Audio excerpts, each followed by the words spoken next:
I feel like enlightening people about JUPEB. A lot of people have been like, "Oh, you don't have admission, just go and do JUPEB, just go and do JUPEB." Let me tell you some things about JUPEB. First, JUPEB runs for like a year, yes, and then you do your final exam around August because last year exam was around August. So you do your final exam around August.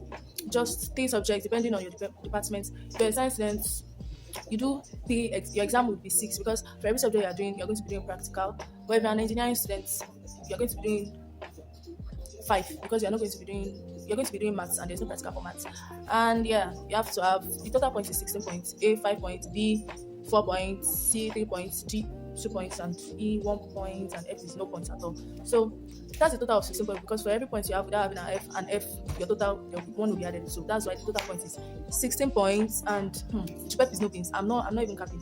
And it's not like it's difficult, but you have to reach. Like if you are reading consistently, and you're going to be doing some continuous assessments depending on your school. For the school I went to, we have 4 contacts. For the end of every contact, you're going to be doing a contact exam. That contact exam, in most schools, it's going to be added to your final exam. It takes like 15 marks out of your final exam. So you have to make sure you do well. And they're simple, so it's like a bonus to you.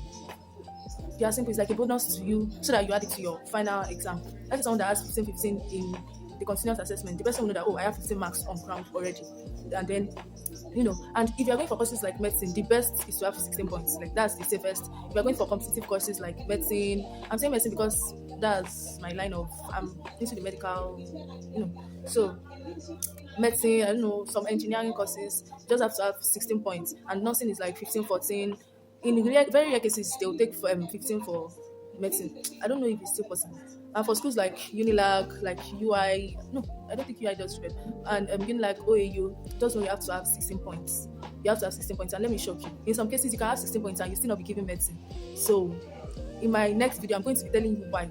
Trust me, a lot of people don't have access to this information. People just be like, oh, I have 16 points and I was not given medicine. I was not given my course. There's a reason for it. There's a reason why you're not given 16 points. Because a lot of people have 16 points. A lot of people want to go for your course like medicine. A lot of people have 16 points. So when they say that, okay, a lot of people have 16 points, they'll be like, another way, what other way can we use to reduce the number of these students? So that, because trust me, for JUPEB, they only want to choose a very small percentage of students because they already have some students in 100 level. So they already have some students in 100 level. So you are joining them. So they don't want that much students. In some school, they can take, for medicine, they can take like 10 students. It depends. So you want to be the best, like the best. You want to work your ass up so that you can be given admission. And when I go to prep, they advise us to write Jambo. I don't know. I don't think, yes, you can write Jambo. If you know, it is better to put a lot of effort and to choose the school that you will not later regret in the beginning. Because the way this year is, if you write Jam, you have a very small chance of using that jam. You know why? Because the admission is so close. They gave schools deadline, so everyone is working very very fast so that they would meet up with the deadline. So yeah, you can write jam. But I would advise you to, in case of you not later meet up with your required points, so you can consider jam. So it's advised for you to write jam, and you want to be very serious in your JUPEP. You don't want to deceive yourself that you're in school already. Well, in most schools or in some schools, JUPEP students are different from normal students. JUPEP students are in another campus. But in some schools, they are mingling with other students. So some students forget that they are not even students yet. Like they are just students. They are doing A-level program. So they get carried away. So you want to stay focused and just work very hard. It's just a year. And when you're a student and you are not just a student, you are going to be entering 200 level direct. If people want to talk about you, they're like, oh, you're going to enter 200 level direct. You're going to enter direct entry into 200 level. They're just marketing. They are doing their marketing.